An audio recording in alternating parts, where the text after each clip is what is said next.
Wrdw 12.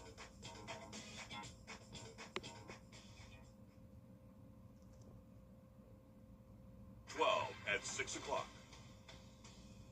All right, good evening, and thanks for joining us here for News 12 at 6 o'clock. I'm Wrdw. And I'm Zaina Halliburton. And as the weekend gets closer, we're gearing up for more very hot temperatures. Ooh, so get ready. It's summertime. We're bringing in your first alert meteorologist, Emily Acton. Emily, how hot are we talking?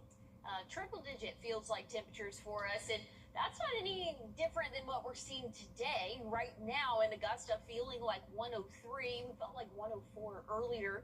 And some spots in our area feeling like the low 90s, maybe even upper 80s. And that's because we are currently tracking showers and thunderstorms, not too widespread, but they are picking up across the CSRA, mainly our Georgia counties, dealing with those showers and thunderstorms this afternoon. And we'll deal with that for the next hour or so. I think by sunset, that's when conditions will start to quiet down for us. But a little bit of cloud cover building in, but also, as we just saw, still feeling like the triple digits here in Augusta, but the clouds and a few showers starting to get closer to the Augusta area, so it might cool us off a few degrees, but we're going to have to deal with the heat for the next several days. I'll have a look at your full forecast coming up. Thanks, Emily. Parents across the CSRA are getting ready for back to school, buying backpacks and picking up supplies. This comes just as the U.S. Department of Education is putting Richmond County School District under a federal microscope. Your Liz Owens explains why. Before the first back-to-school bell rings, the federal government is ringing one of its own. This month, the U.S. Secretary of Education sent a warning to school districts across the country. Protect students from sexual misconduct or risk losing federal funding. Richmond County School District was on the list.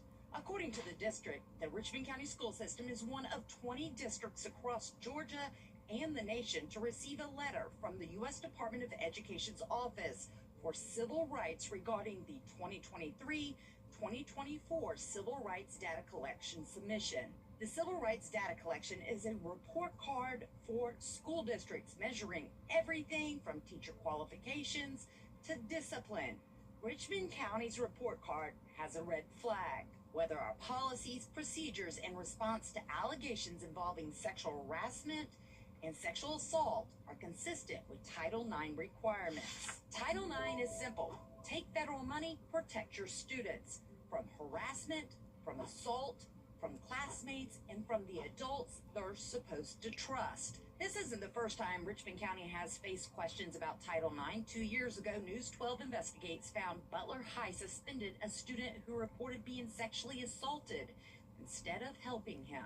The data in question by the federal government isn't public yet. The U.S. Department of Education doesn't comment on open investigations. In Richmond County, Liz Owens. In the last 30 minutes, the Richmond County Board of Education responded. Board President Shonda Stovall says the board is, quote, steadfast in its commitment to safety, well-being, and success of every student, and is confident the district is following all applicable state and federal laws as it cooperates with the review. Well, we're following up on the indictment of Burke County Sheriff Alfonso Williams, and the main question we're still working to find out: will the governor suspend him, and then when? We still have not heard back from their office on that process as we wait for a certified copy of that indictment to be sent to them. Many of you have asked, is he still the sheriff? Yes, the answer is yes, he is still the sheriff of Burke County. Will he still get a paycheck if he's suspended? Yes, he can still get paid during all of this. And finally, we now know who is likely to take over if the sheriff is suspended. An order signed by the sheriff on the 15th shows Colonel Lee Webster is now chief deputy, meaning he would likely take over that position. Now, this all follows a 6-count federal indictment accusing Williams of taking cash to throw out DUI tickets between 2021 and 2022, which is extortion and illegally transferring a gun to a convicted felon. That happened in January of 2023. The extortion counts each carry up to 20 years in prison, and the firearm charge up to 15 years plus fines and supervised release. His first court appearance is set for August 3rd here in Augusta. Williams says his lawyers have advised him not to discuss this case.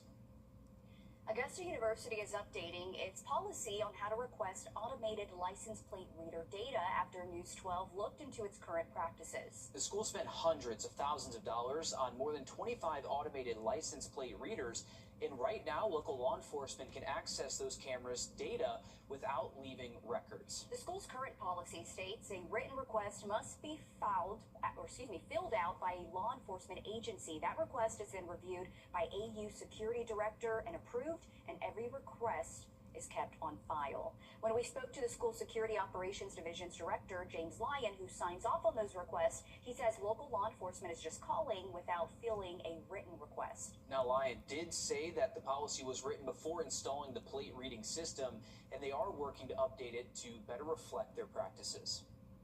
An update to an investigation from 12 on Your Side. Newly released documents reveal a much broader investigation into former Aiken County Public Schools HR Chief Dr. Salvatore Manofo. The more than 1,200 pages detail at least 3 separate matters and allegations of relationships with employees and other concerns. New tonight, a 40-year-old is dead in Denmark, South Carolina after a shooting. Details are still limited, but police say it happened yesterday at the in-market store. 40-year-old Kenneth Strong was shot and killed there. So far, no word on any suspects, but Denmark Police SLED and the Bamberg County Coroner's Office are investigating. All keep you updated with that.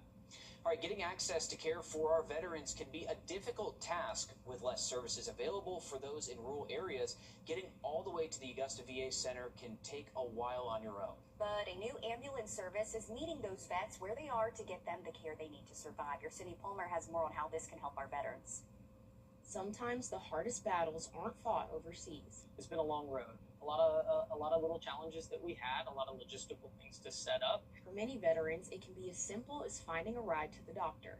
But today, We've had the privilege of doing 120 veteran transports so far. I think actually we're getting close to 130. and by the end of the year, I would say thousands. We're going to try to do as many as we can. As we see the numbers increase, we'll ramp up our services. in the CSRA, around 25% of veterans require specialized care, which is where the VA's new ambulance program comes in. So it could be someone that is incapacitated, could be wheelchair bound, need oxygen, need cardiac monitoring, extra treatment from a physician or a nurse. And the results? It's already made in helping to clear up clinical spaces and get veterans to the places where they need to be for the best clinical care. Because they have earned it. And I think everyone deserves health care. And absolutely our veterans, those that served us, should get the best service that we can provide as well. In Augusta, Sydney Palmer on your side. VA Augusta Interim Director James Doling says that if they see the numbers increase for the program, they will expand their services. If you need to arrange a ride, you can call the number on your screen, 706-733-0188. Of course, we'll have that on our website as well. This isn't the only help coming to Augusta. Suicide prevention and more. Last August, Augusta's VA got part of an $800 million investment to update facilities, clinical areas, and more. Georgia Power says it is still on track to make sure that you save more than $100 a year on your energy bills in the coming years. The company's new customer protection pledge promises to keep your rates affordable and that big energy users like data centers pay their share. But last week, the state's Public Service Commission voted to review the company's methodology on how it'll charge those data centers for its power usage. As for the yearly savings, Georgia Power says by 2029, you should be saving about $102 per year on your bill. We're taking a live look now at a public meeting to go over possibly building a data center at the Old Armory multipurpose building in Jefferson County. The meeting began just a few minutes ago. As you can see, it's a packed house. Officials say tonight they'll cover what data centers are, the impact and opportunities for the county. This would make the 4th county in our area after Richmond, Columbia, and McDuffie counties making progress on the centers. Tonight, coming up, your Ethan Hunter will have more from that meeting on News 12 at 10 and 11. And coming next Tuesday, you have one more chance to weigh in on Augusta's data center ordinance. The ordinance would update local regulations on data centers to better reflect the needs and priorities of Augusta's community. That meeting is next Tuesday at 2 p.m. at the Municipal Building there on Telfair in downtown Augusta. Also, at that time, Augusta's Commission will decide whether to extend the city's moratorium or let it expire after leaders at committee chose not to take action on it. It's also important to note note that this proposed ordinance would only regulate future data centers, not the QTS campus already under construction on Gordon Highway. 3 Richmond County men are facing federal gun charges. They were indicted by a federal grand jury. Robert Jones, Stephen Darby, and Tavis Talon are charged with possession of a gun by a convicted felon, each carrying up to 15 years in prison. Jones also faces a charge of possession of a machine gun. That carries up to 10 years in prison. All right, just ahead, coaches have arrived back in North Augusta. Who's made their way to the CSRA after a short break? Emily. And we're talking about a summer pattern for us. That means heat index will feel like the triple digits, and we'll have some afternoon showers. I'll have a look at your full forecast coming up. All right, just ahead, coaches have arrived back in North Augusta. Who's made their way to the CSRA after a short break? Emily. And we're talking about a summer pattern for us. That means heat index will feel like the triple digits, and we'll have some afternoon showers. I'll have a look at your full forecast coming up. Time and Tip, brought to you by your First Alert weather team. Today's headlines, tonight's breaking news, and tomorrow's First Alert. Stream tonight. Stream anytime. Stream News 12 at 6:30, whenever, wherever, however. For a full day of everything. Now, your First Alert weather with meteorologist Emily Acton. Well, we're still tracking a few showers and thunderstorms, but the intensity of these thunderstorms really starting to die off as we get closer to that 7 p.m. hour. And after sunset, we should really start to dry out for us, staying dry overnight tonight. But again, if you have outdoor plans within the next hour or so, just have the rain gear just in case, or better yet, the First Alert weather app, so it'll tell you where those showers are in relationship to your area. Looking at our evening forecast, again, once we get to about sunset, much drier conditions, but we'll still keep that cloud cover in play. That's going to keep us a little bit on the warmer side overnight tonight, with temperatures only bottoming out in the mid-70s. We'll have a very hot Friday afternoon. Feels like temperatures will reach as hot as 106 for our afternoon. Same can be said for Saturday. Feeling a little bit better Sunday, but still the triple digits across the CSRA. So the heat is here, and we're tracking those rain chances as well. For the rest of our evening, again, just those few showers that are already in our area, that will start to move out. A dry start to Friday, but we'll see a few of those pop-up showers in the late afternoon, early evening, and into the early overnight hours. Some more rainfall expected. Now, Saturday, looking mostly dry, but you can't rule out a few isolated showers this time of year. Maybe even a thunderstorm or two possible for our Saturday. Rainfall, we're doing okay. In terms of the current drought monitor, this is the latest drought monitor, came out this morning. We're seeing abnormally dry, no drought conditions, but some of our counties still here really closer to the coast, they're still dealing with that severe and even extreme drought conditions. But hopefully with some more rain chances over the next 7 days, we'll get a little bit more relief from those current drought conditions. Temperatures will remain in the low to mid 90s throughout the next 7 days. We'll have a drier start to the work week next week, but rain chances pick back up by next Wednesday. On your sideline. Sponsored by Chandler Law Firm. Hey friends, for 1 week a year, diehard college basketball fans can rub shoulders with NBA vets and college coaches. Now, after making a brief appearance last weekend, the recruiting trail continues for Division I. This is considered a live period by the NCAA. It's when coaches are allowed to evaluate prospects in person at tournaments, institutional camps, and shoe circuit events like Peach Jam. Spotted today over at Riverview, former Nuggets and now Tar Heel head coach Michael Malone sitting courtside. Stephen Pearl without his dad this year. Tommy Lloyd from Arizona watching too. Of course, John Shire and Duke well connected to the area, with native Will Avery serving as a former assistant for that program. Now, you didn't have to look far to find our local talent on Thursday. Fox Creek's Kobe Sims battled in the Invitational Tournament. His squad dropped their second game of the week. Meanwhile, in the big dance, Cross Creek's Rashad Tisby and Harlem's AJ Williams picking up win number 2 for Jet Academy. Tisby with 14 points and 6 boards in that win. Then over in Gym 3, we had former Grovetown Warrior MJ Curry with 5 points off the bench. Him and the Florida Rebels dropped their first game of Peach Jam. More basketball news for you in case you missed it, though. Our parent company, Gray Media, announcing our broadcast partnership with the Atlanta Hawks. All non-nationally televised Hawks regular season games will air free over the air on our Peachtree Sports Network, making Gray Media the team's official broadcast partner. The full broadcast details will be released soon, so just be on the lookout for when that drops. Sounds good. Thanks, Alyssa. Back to school season is here, and each year many teachers have to pay for classroom supplies on their own. To help take some of the burden off of our teachers, we've partnered with local YMCAs to help stock the classrooms. Now, until the end of the month, you can donate school supplies to 9 YMCAs in both South Carolina and Georgia.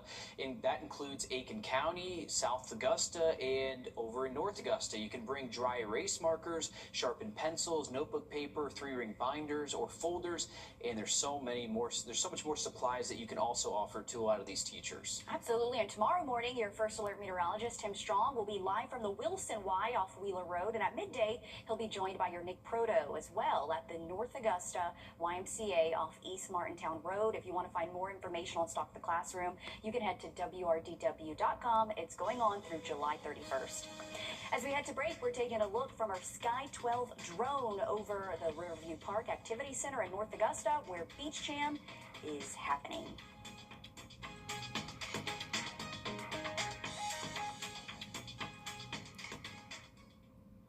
First Alert Radar, powered by Jim Hudson Automotive Group. I got hurt by foundation repair. First Alert weather isn't just a forecast, it's your advantage. Get early warnings for severe storms. With accurate forecasts from a team that stays on air when the weather turns dangerous. Warning sound effect all the way from Plan your day with confidence and get the latest update straight to your device. First to warn, first to track, First to protect.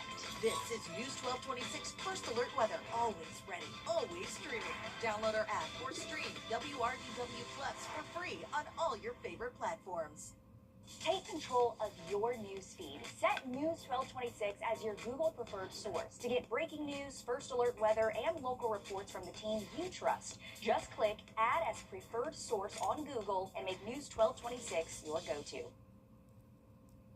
If you've ever needed a helping hand or wanted to give one, there's a sale happening right now in Aiken that could do both. Acts of Aiken is holding its Christmas in July event at its resale store. Every dollar spent goes directly to families in need. It's all about giving back for Priscilla Brooks. She's a volunteer with Acts of Aiken and has once been on the receiving end. I'm one of 17, and if it weren't for kindness and people that supported us and helped us get through the holidays when there wasn't much to celebrate, that's where it was. It was about giving and sharing and loving one another. Acts of Aiken is kicking off their Christmas in July sale at their resale store. When you shop, proceeds go right back to families in need. Acts of Aiken provides medical and utility assistance, food, clothing, as well as transportation. With all our customers, we can't give back and help support the families in need. They don't need Christmas decorations, but they do need funds for their utility bills, their medical bills, for rent, for their groceries. Logan Ford is the executive director. He says last year they provided services to nearly 28,000 people. I used to be a client of Acts, and now I've come full circle and I'm able to give back to my community. And it warms my heart to see that I live in such a community as this, community that's so generous and so giving, because communities are built when neighbors serve neighbors. That's what I always say. As for Priscilla, she's encouraging everyone to come in and shop. Without the funds, that we can't make a difference. And all you have to do is buy one little thing, just one. And it's as simple as that. If you just buy one thing, those proceeds go right back into Acts of Aiken and their mission and helping others. Christmas in July runs all through the month, so they still have plenty to put out, okay? Acts of Aiken has a resale store in both Aiken and Graniteville, and it's open throughout the week, Monday through Friday. We love Christmas in July, right? If you would like to volunteer, shop, or donate, or are in need yourself, we have their information on our website, WRDW.com. Emily? Well, looking at our 3-degree guarantee, we forecasted 93 yesterday, hit 94 this afternoon, so $50 more is going to Project Refresh. I'll have a final check on your forecast coming up. Happy 250th birthday, America. You are more than your car. This is WRDW Plus. Your free source for live, local news, weather, sports, and more. Anytime you need it, search WRDW Plus on any streaming device like Roku, Apple TV, or Amazon Fire. Download our app to watch us live or catch what you missed anytime. Plan your day with confidence ahead of changing weather with your First Alert weather forecast. When there's breaking news, find out first with WRDW Plus. I'm Zana Halliburton. And I'm Will Rio. And this is WRDW Plus, streaming now.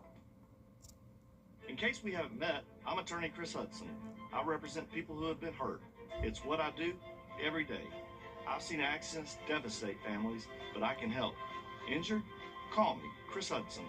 From here, for you. Well, here's a final check on your 7-day forecast. We'll have temperatures in the low to mid 90s throughout the next 7 days. Rain chances will continue for our afternoon and evenings. Tomorrow, Saturday, Sunday, a little bit of an uptick in those rain chances there. A drier start possible for the start of next week. But once we get to Wednesday, rain chances come back into play. Thanks, Emily. We're back on WRDW Plus in just a few minutes.